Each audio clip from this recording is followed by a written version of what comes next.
E aí, gente, vamos chegando. Boa noite a todos vocês.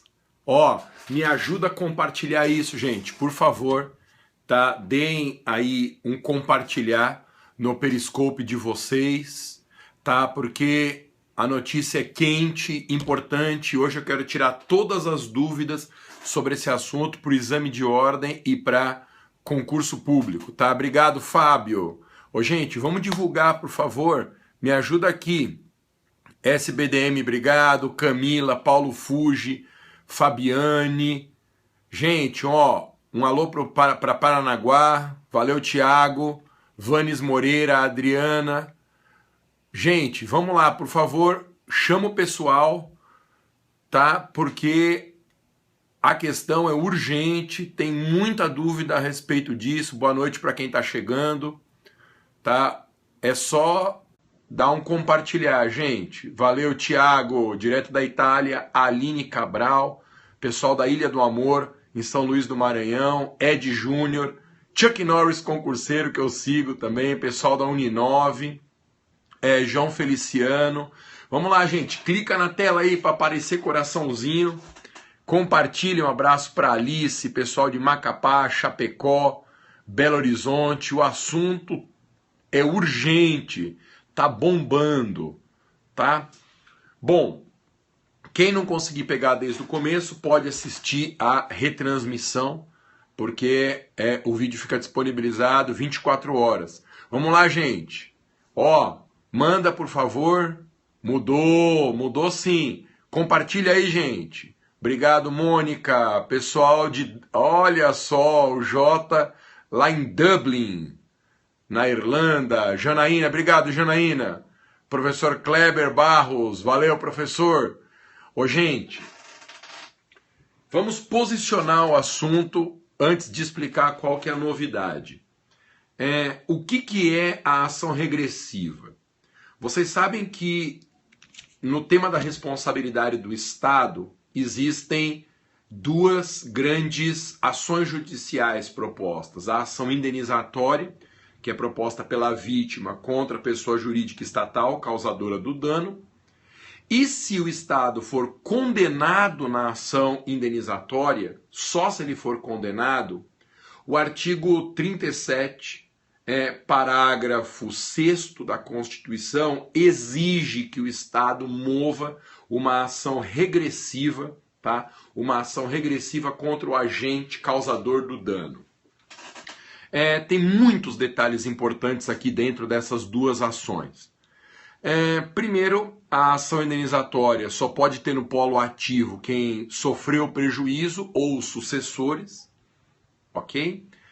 E no polo passivo, segundo a orientação absolutamente majoritária da jurisprudência, só cabe propositura da ação indenizatória contra uma pessoa jurídica.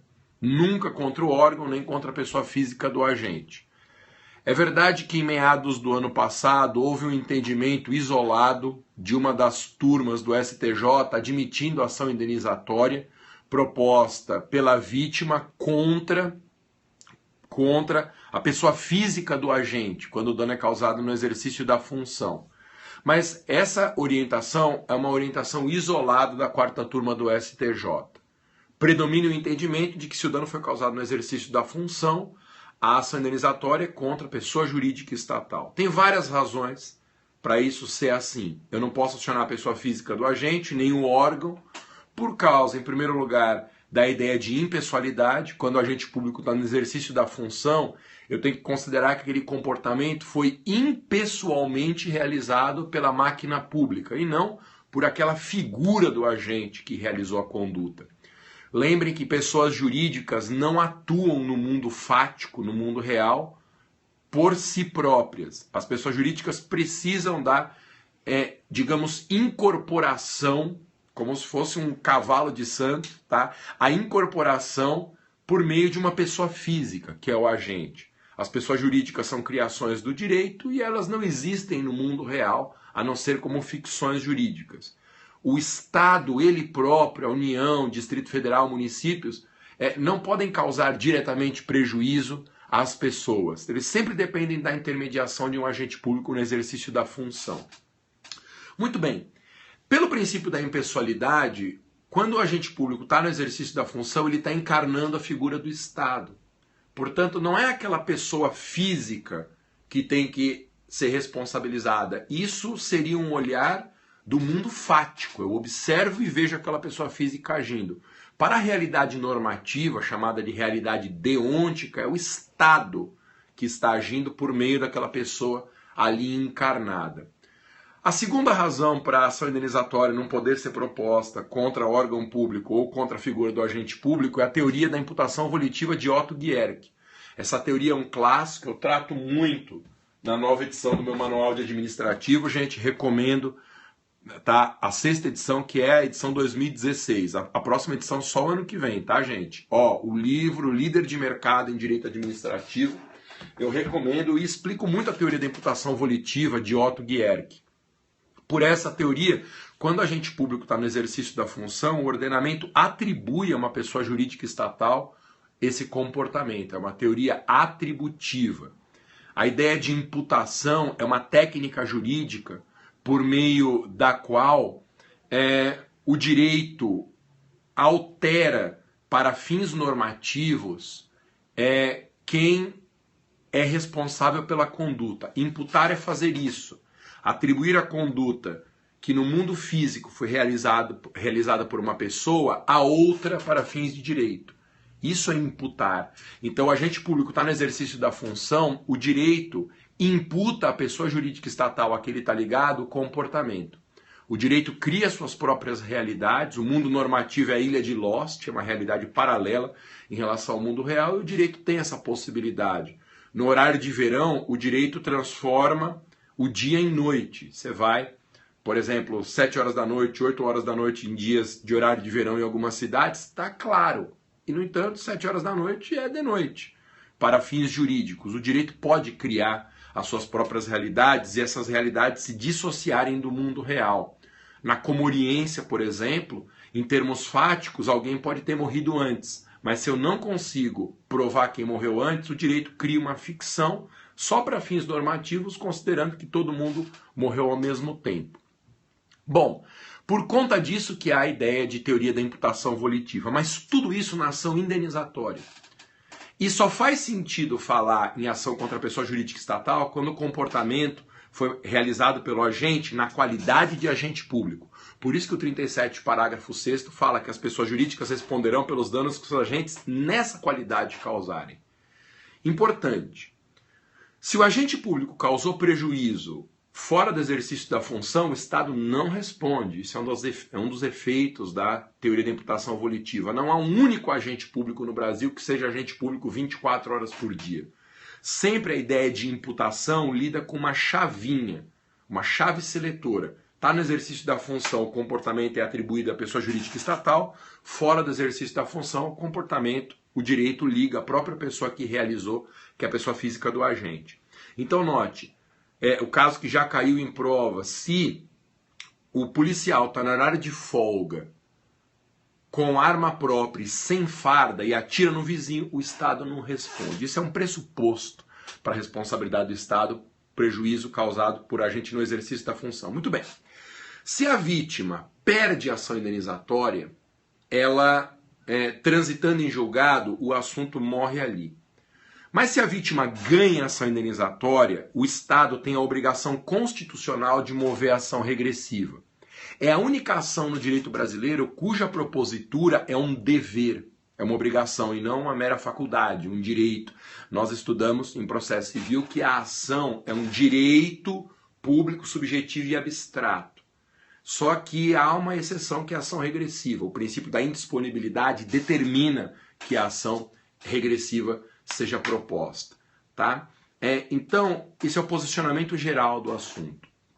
A ação regressiva não apura a responsabilidade do Estado. A responsabilidade do Estado é objetiva. A ação regressiva apura a responsabilidade pessoal do agente. Responsabilidade pessoal do agente não é objetiva. Lembre, isso está explicado no meu livro, que a teoria objetiva foi criada para relações de hipossuficiência. Quando quem sofre o prejuízo é alguém que está numa posição jurídico-materialmente de inferioridade frente ao agressor. Sempre que a gente tem hipossuficiência, a teoria é objetiva. Relações de consumo. E no direito administrativo é assim também, porque o cidadão ele é hipossuficiente frente à máquina pública diante de todas as prerrogativas que o ordenamento confere à pessoa jurídica estatal.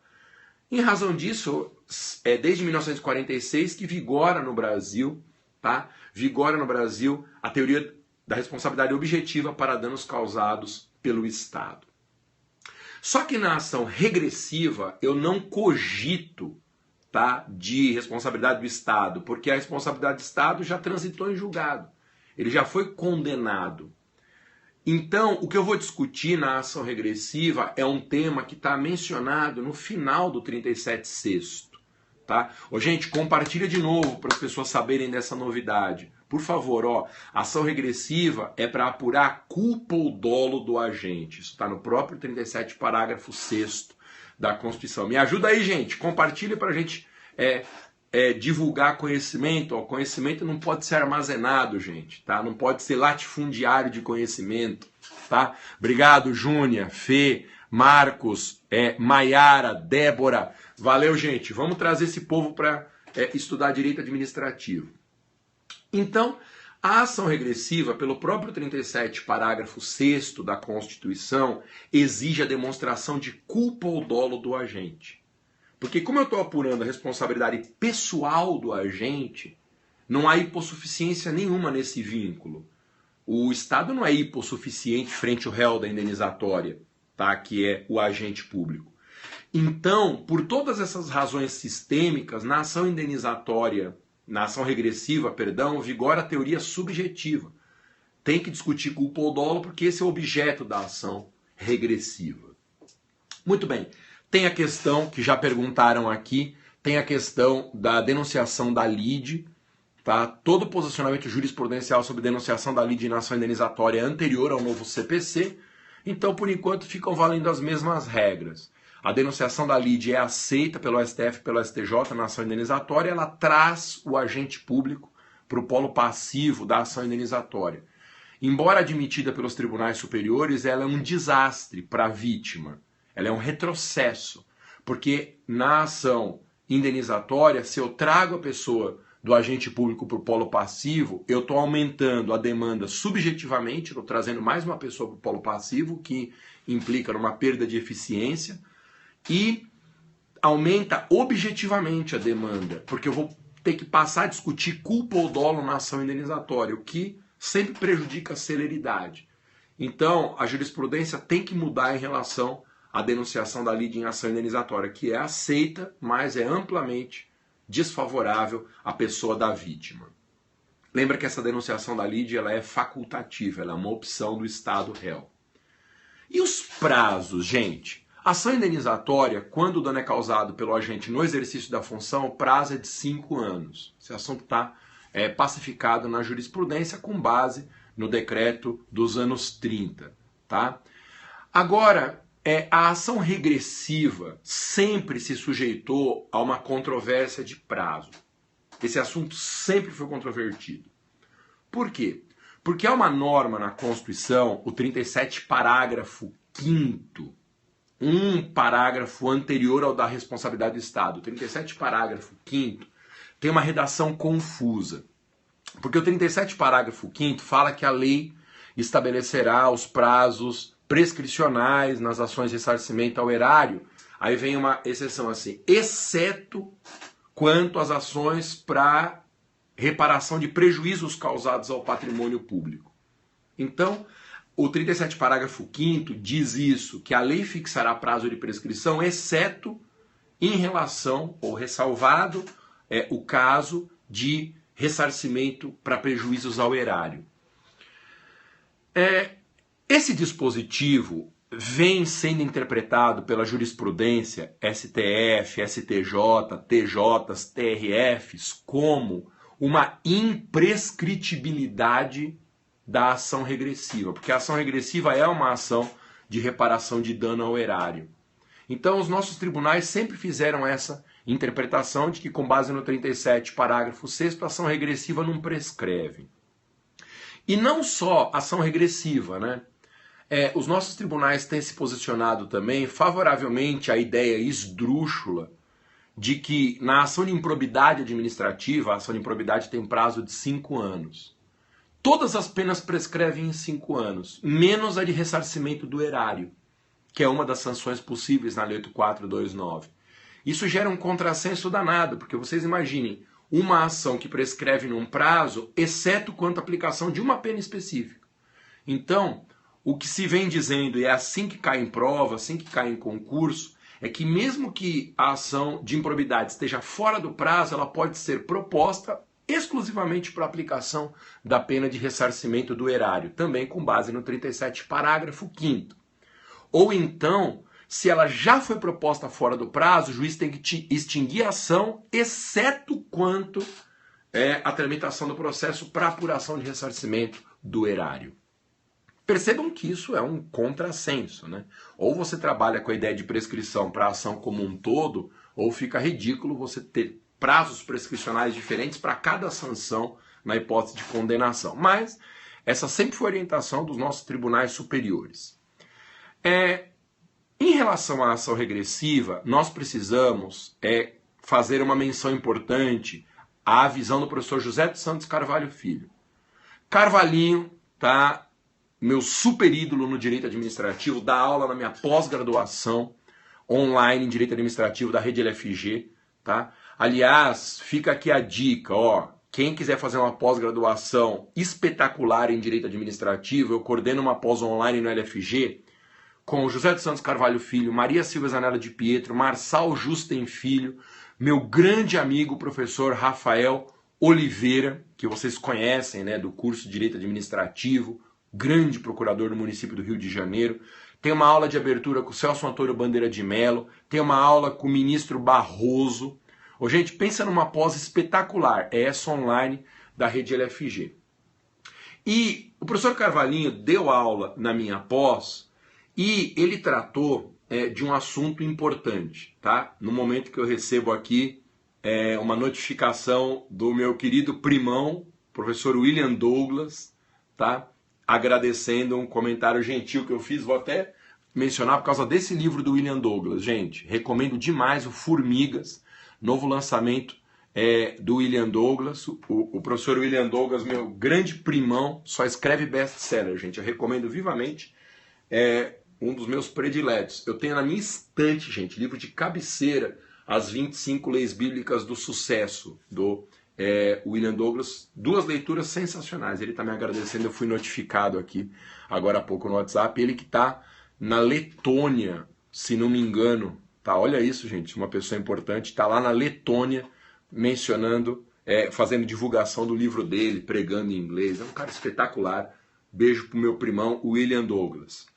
O Carvalhinho sempre sustentou que a ação regressiva tem prazo de 3 anos. Sempre. Por quê? Porque para o professor Carvalhinho incide a regra do 206 do Código Civil. O 206 trata dos prazos prescricionais. E o parágrafo 3º do 206 diz que prescreve em 3 anos as ações de reparação civil. E o Carvalhinho sempre sustentou que a regressiva estava sujeita a esse prazo de 3 anos. Tá? E aí, desde que eu comecei a dar aula de concurso, gente, desde que eu comecei a falar desse assunto, eu recebi a pergunta assim: ô Masa, você está ensinando que a ação regressiva não prescreve, mas e o prazo de 3 anos, 206 do Código Civil? Gente, era uma visão do Carvalhinho, até então, bastante isolada, porque a maioria da doutrina, até uns anos atrás, se posicionava no sentido da imprescritibilidade da ação regressiva. Então, ressalva feita a orientação que agora o STF está adotando do Carvalhinho. Esse assunto começou a mudar na doutrina de uns 5 anos para cá. E eu observei um primeiro sentido de mudança, ressalvada a visão do Carvalhinho, que sempre sustentou os 3 anos, quando o professor Celso Antônio Bandeira de Mello, meu maior ídolo no direito, tá, foi meu orientador no mestrado e no doutorado, o professor Celso Antônio mudou de ideia sobre prazo na ação regressiva. O Celso Antônio, que sempre sustentou que a ação regressiva era imprescritível, passou a usar um argumento impressionante. E o professor Celso Antônio Bandeira de Mello é uma daquelas inteligências cortantes. É um gênio absoluto. E quando você estuda as orientações do professor Celso Antônio, é difícil até você se posicionar ao contrário. De tão espetacular que é o maior administrativista da América Latina, o professor Celso Antônio. E ele começou a dizer o seguinte: a existência de ações judiciais imprescritíveis é um mal no nosso direito. Por que o Celso Antônio começou a sustentar isso? Ele diz o seguinte: a prescrição é um instituto, assim como decadência, preclusão, são institutos que operam a segurança jurídica, são institutos de estabilização do sistema. Veja, o direito funciona em certo sentido como a vida da gente nessas questões. A passagem do tempo é fundamental para curar feridas. Você, meu querido seguidor, minha querida seguidora, você consegue imaginar o inferno que seria a vida de cada um de nós se ao mesmo tempo, no dia de hoje, todos os sofrimentos que a gente já passou na vida, perdas, derrotas, morte de entes queridos, se tudo isso se somasse, tudo de uma vez num dia só, eu acho que ninguém conseguiria viver assim.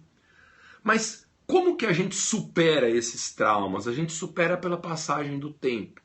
O tempo, muitas vezes, ele não sepulta a nossa dor, mas o tempo vai distanciando a origem do sofrimento e a gente acaba se acostumando com aquilo. A passagem do tempo é indispensável para a saúde psíquica de cada um de nós. E em termos sistêmicos, a passagem do tempo é imprescindível para a saúde das relações jurídicas. A ideia de segurança jurídica trabalha nessa linha.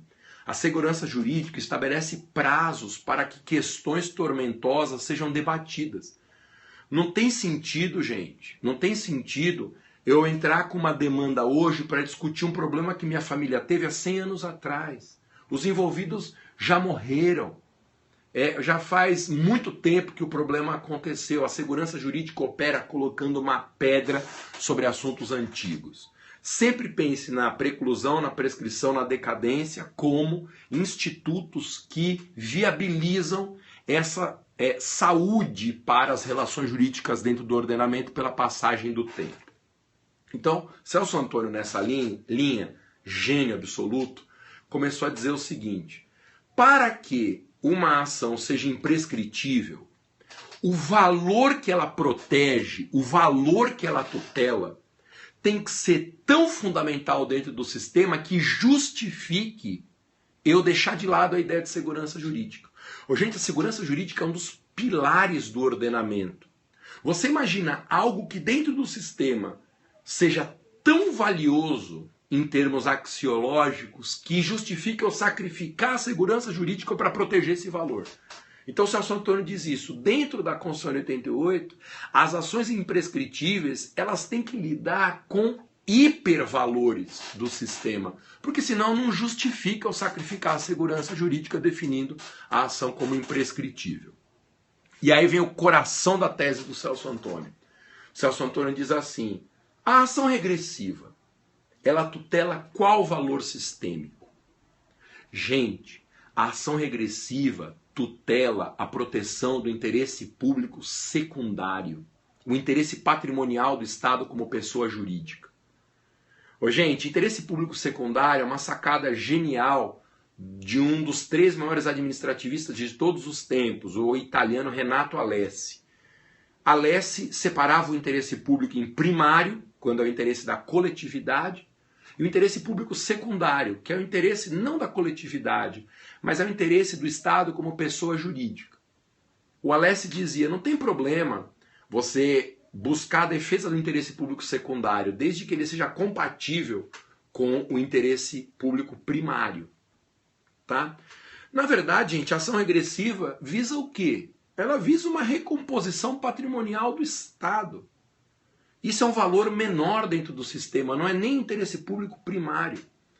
Aí o Celso Antônio, nesse raciocínio, você vai concordar comigo, cortante, não é esse raciocínio? Como que você impugna essa linha de orientação do Celso Antônio, essa argumentação dele? Para mim é impossível, tá? E aí o Celso Antônio diz, já que a proteção é do interesse público secundário na ação regressiva, não pode ser imprescritível. E aí o Celso Antônio foi atrás de uma releitura da parte final do artigo 37, parágrafo 5º. E aí começou, gente. Quando o Celso Antônio muda de opinião, pode demorar, eu sempre falo isso na minha pós para os meus alunos, pode demorar 1 ano, 2 anos, 3 anos, vai mudar na doutrina e na jurisprudência, porque é como, gente, contrariar o Celso Antônio é como tentar impedir a chuva de cair. Você pode começar a ver os pingos, você vai lá, segura um pingo, corre atrás de outro, daqui a pouco você é inundado. É impossível contrariar uma visão tão bem construída como essa. O Celso Antônio começou a dizer a ação regressiva tem prazo. Eu que sou provavelmente o maior fã do Celso Antônio no Brasil, eu só não concordei com a definição de prazos que o Celso Antônio começou a estabelecer para a ação regressiva. Ele dizia que os prazos variavam de acordo com uma situação ou outra, tá? Eu recomendo que quem quiser estudar esse ponto, estude pelo livro do Celso Antônio Bandeira de Mello, tá? Eu vou mostrar para vocês, gente. Guarda um minutinho aí. A honra que eu tenho em relação ao Celso Antônio. Eu tenho aqui praticamente 15 edições na minha estante do livro do Celso Antônio. Isso aqui é uma edição antiga já, veja, ela é de 2010, 27º. Esse é o melhor livro de direito administrativo do Brasil, gente. Tá? Ó, todas as edições do Celso Antônio, ele manda autografadas para mim. Todas as edições do Celso Antônio, tá? Ó, gente, imagina uma pessoa que faz tudo pela gente e a gente não faz nada em troca. Essa é a minha relação com o Celso Antônio, tá? Há uma passagem dentro do poder normativo das agências reguladoras, no livro do Celso Antônio. Deixa eu mostrar para vocês isso daqui. Agências reguladoras, 169, em que o Celso Antônio cita uma passagem minha, que é um dos meus maiores orgulhos acadêmicos, gente. Tá? Eu fui orientando dele, né, no mestrado, escrevi sobre agências reguladoras, tem um livro sobre agências reguladoras, tá? E o Celso Antônio me citou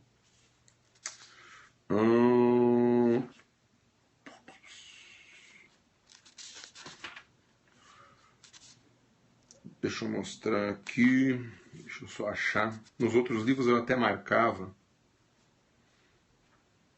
tá?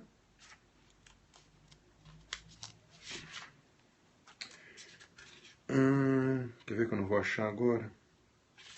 Só porque eu falei para vocês.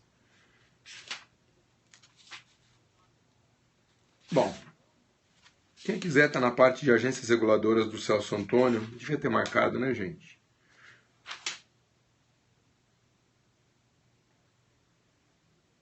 Bom, tá em algum lugar aqui do livro do Celso Antônio, uma citação minha, porque eu não aceito natureza regulamentar para o poder normativo das agências, né?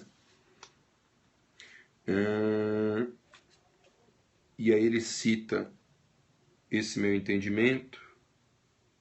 Eu acho que está aqui, ó. Eu não sei se fica invertido, página 173 dessa edição, o Celso Antônio faz uma citação minha, ó. Vê se vocês conseguem ver. Ó. Alexandre Maza. Tem gente que se gaba de citações do STF, do STJ. Eu tô me lascando, gente, quando o STF e o STJ me cita. Mas citação no livro do Celso Antônio, tá, é algo que eu realmente não mereço. E ele é assim comigo. Pessoa mais atenciosa que vocês podem imaginar. Fez tudo por mim sem que eu tenha feito nada por ele. Tá? Alexandre Maza recusa-lhes das agências, inclusive a possibilidade de uma competência regulamentar propriamente dita, fundada na singela, mas certeira observação de que esta é, pelo texto constitucional, declarada privativa do chefe do executivo. Tá? Melhor livro de administrativo no Brasil, vou até deixar aqui, ó, que é a minha inspiração permanente. E essa mudança de orientação do Celso Antônio fez com que começasse a virar a orientação, gente. E isso culminou numa decisão do STF. Ó, eu imprimi aqui uma decisão enorme. Recurso extraordinário 669069. Recurso extraordinário 669069 de Minas. O relator é o Teori, tá? E a publicação que eu recebi aqui, a publicação oficial é do dia 28 de abril, que foi meu aniversário, inclusive. Bom, basicamente, o que acontece nesse julgado do STF? Acompanhando o voto do relator, é uma decisão do plenário, o STF passou a se orientar pela visão do Carvalhinho, tá? De que a ação regressiva está sujeita ao prazo de 3 anos. É importante. Tem muita gente divulgando na internet essa história de que seria uma virada de jurisprudência, sem ter lido o voto condutor da decisão. Tome muito cuidado com isso, a gente não pode ser apressado. Nessa orientação, o STF passa a sustentar, portanto, é uma virada de jurisprudência só no STF, passa a sustentar que a ação regressiva está sujeita ao prazo de 3 anos com base no 206 do Código Civil. Mas fica mantida a orientação de que o prazo é um prazo imprescritível para ilícitos penais contra a administração pública e também para fins de lei de improbidade, gente. Tá? Então, o que mudou é isso. Na ação regressiva, estamos falando exclusivamente de responsabilidade civil, não há mais a aplicação da ideia da imprescritibilidade na jurisprudência do STF. 3 anos, orientação do Carvalhinho na esteira do Celso Antônio agora. Mas fica mantido o raciocínio da imprescritibilidade para ações de direito penal contra a administração pública, crimes contra a administração, e ação de improbidade e orientação esdrúxula continua. Tá? Então recomendo, recurso ordinário 669069. Eu vou falar sobre isso num podcast do meu aplicativo de áudios, a Audioteca Jurídica. Ô gente, olha só, recomendo que vocês baixem o meu aplicativo, a Audioteca Jurídica, você digita Maza, o meu sobrenome, na loja de aplicativo Apple, Android, Windows Phone, e aí você baixa o aplicativo, tem uma assinatura mensal, um custo que foi reduzido agora, vale muito a pena assinar, tá? Você pode ouvir em áudio aulas de todas as matérias, jurisprudência comentada, legislação narrada, você ouve na academia, no ônibus, antes de dormir, para aumentar as suas chances de aprovação. E o último comentário que eu ia fazer, eu mostrei no meu Periscope, nos últimos dias aí, que eu tô com 50 livros entre o meu manual de direito tributário, tá? Pela editora Saraiva, também é líder de mercado agora, o meu manual de direito administrativo e vademecums gerais, eu tenho 50 livros da cota do autor, que eu vou distribuir a vocês. Mas para isso, tá? Eu vou distribuir para quem estiver em primeiro lugar no ranking dos concursandos e candidatos de exame de ordem no aplicativo K10, tá? Então baixa o aplicativo K10, escreve K mesmo de Kelly 10, tá? E lá tem perguntas de concurso e de exame de ordem para você ir treinar. E é um ranking competitivo, é um ranking nacional. Quem tiver em primeiro lugar de uma carreira específica, que eu vou avisar qual é nos próximos dias, tá? Quem tiver na virada da semana ganha o livro, tá? Então, baixa o aplicativo K10, responda perguntas de prova, exame de ordem e concursos públicos, tá? Escolha se você quer pergunta da magistratura, do MP, da ESAF, Fundação Carlos Chagas ou de outras provas. E quem tiver em primeiro lugar num ranking específico que eu vou avisar para vocês, fatura uma edição comentada desses livros que eu tenho aí. Então tem o meu Manual de Direito Administrativo, meu Manual de Direito Tributário e o VAD, OAB e Concursos da Saraiva, que é o melhor VAD carinhas que existe. Legal, gente? Então, ó, aplicativo de áudios, Audioteca do Masa, para ouvir podcast, para ouvir aulas de todas as matérias, minhas músicas, né? Mais 230 músicas, tá? Só funciona em celular e em tablets, tá? Não dá para baixar, infelizmente, para o computador. E quem quiser concorrer aos livros, baixa o aplicativo K10 e já vai respondendo pergunta. Quanto mais alta a sua pontuação, mais chance tem você de encabeçar um ranking desse. Legal? Eu quero saber quem são os melhores candidatos de concurso público no Brasil e o K10 vai me mostrar isso. Beleza, gente? Maravilha. Ó, dá uma última divulgada então, gente. Quem puder me ajudar aqui, eu dou o crédito. Por favor, espero que vocês tenham gostado da explicação. A explicação completa você acha na 6ª edição do meu Manual de Direito Administrativo. Obviamente não tem referência ainda esse julgado, porque ele é de alguns dias atrás. Obrigado, ó, dando crédito para quem me ajuda. Professor Kleber, Maiana. Gente, eu vou fazer muitos periscopes ainda, tá? Cíntia, Emília Ferraz, obrigado, gente, ó. Vamos divulgando aí, as pessoas precisam saber dessa novidade, tá? Na jurisprudência. O Rodolfo, a Geslani, Nil Ribeiro, obrigado, gente. Ó, Beta Gui, valeu, gente. Espero que vocês tenham gostado da explicação, tá? E baixe o meu aplicativo. Obrigado, Andressa, minha audioteca jurídica para estudando matérias musicadas, tá? Todos os ramos do direito para a sua prova. E o K10 para a gente começar a descobrir quem são os maiores candidatos no Brasil. Valeu, beijo para Teresina, valeu Kaiser Leandro. É isso, gente. O aplicativo é K10. Obrigado, gente. Ó, vocês são o máximo, tá? Valem de novo minhas recomendações. Formigas, livro espetacular do William Douglas, pela editora Mundo Cristão, tá? Os meus 2 aplicativos e nos veremos no próximo Periscope. Boa noite para quem assistiu ao vivo, foi um show a participação de vocês. Tá, já está atualizado com o novo CPC, sim. Meus 2 manuais estão atualizados. Bom dia, boa tarde para quem assiste aí sob demanda nessas 24 horas que o Periscope libera. Valeu, gente. Beijos para vocês. Valeu, Amapá. Nos veremos no próximo. Tchau.